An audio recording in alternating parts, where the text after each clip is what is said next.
उत्तरी इजराइल पिछले कई महीनों से जल रहा है। ऐसा कोई कोना नहीं बचा है जहां लेबनान से आई मिसाइल या रॉकेट ने तबाही न मचाई हो। हिजबुल्लाह लड़ाकों के भीषण हमलों से इजराइल का उत्तरी मोर्चे में हालात जस के तस बने हुए हैं। दक्षिणी लेबनान में इजरायली सेना की चढ़ाई के बावजूद हिजबुल्लाह लड़ाके मुस्तैदी से तैनात हैं। आए दिन एक से बढ़कर एक हमलों के चलते इजरायली सीमा में टेंशन बरकरार है। हिजबुल्लाह समूह की ओर से एक सटीक हमले इजराइल को चारों ओर से युद्ध में झोंके हुए हैं। पहले बेरूत में धमाके और फिर दक्षिणी लेबनान में बम बरसाने के बाद गुस्से से लाल पीले हो चुके हिजबुल्लाह ने इजराइल पर जोरदार हमला बोला है। इस दौरान लेबनानी प्रतिरोध ने कई स्थानों पर इजरायली सैनिक ठिकानों और उपकरणों को निशाना बनाने का खुलासा किया। समूह ने दावा किया कि उसके कई सटीक सैन्य अभियानों से इजरायली खेमे में जबरदस्त तबाही मची। इजरायली बलों को काफी नुकसान पहुंचा। चामा किले के पास में हिजबुल्लाह के लड़ाकों ने गाइडेड मिसाइल से इजरायली मरकवा टैंक को एक झटके में भून डाला। समूह ने अंदेशा जताया कि इसमें कई जवानों की मौजूदगी के चलते हताहतों की संख्या बढ़ सकती है। इसके अलावा लड़ाकों ने अल खियाम डिटेंशन सेंटर के पास एक और मरकवा टैंक पर भी गाइडेड मिसाइल से हमला किया, जिससे उसमें सवार कई जवानों के मारे जाने की खबर है। हिजबुल्लाह ने कफर किला शहर के बाहरी इलाके के पास ताल नहास में भी हमले किए, जहां लड़ाकों ने रॉकेट फायर और तोपखाने के गोले दोनों का इस्तेमाल किया। डेर मिमास में भी इजरायली बलों को दो अलग अलग अभियानों में हिजबुल्लाह के रॉकेट फायर का सामना करना पड़ा।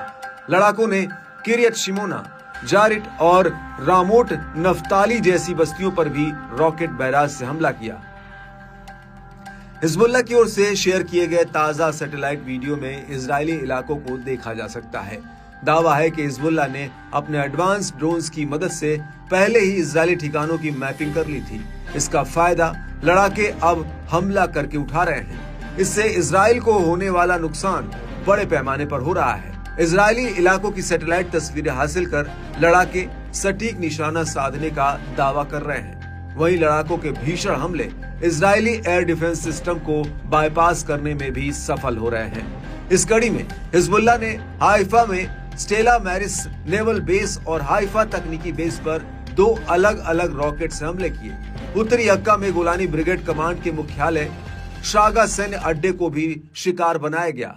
दक्षिणी लेबनान के शहर यारून में हिजबुल्लाह की ओर से किए गए ड्रोन हमले ने इजरायली सैनिकों के एक समूह को निशाना बनाया। समूह ने उच्च स्तरीय रॉकेटों से कब्जे वाले सीरियाई गोलान में रणनीतिक इजरायली मिलिट्री साइटों पर हमला किया। इससे हबोशिट साइट, एक प्रमुख सैन्य मुख्यालय और माउंट हरमोन पर एक खुफिया केंद्र शामिल है।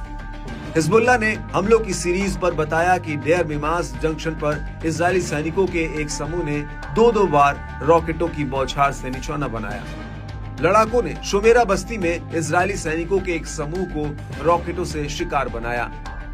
लड़ाकों ने सफद शहर पर भी अंधाधुंध रॉकेटों की बरसात की। प्रतिरोध ने रामोट नफ्ताली बस्ती पर भी भीषण रॉकेटों से बमबारी की। समूह ने बताया कि लड़ाकों ने उचित हथियारों का इस्तेमाल कर सैदा शहर के ऊपर एक इजरायली युद्धक विमान को पीछे हटने के लिए मजबूर किया। लड़ाकों ने कब्जे वाले सीरियाई गोलान क्षेत्र में हबोशिट स्थल को रॉकेटों की बौछार से निशाना बनाया।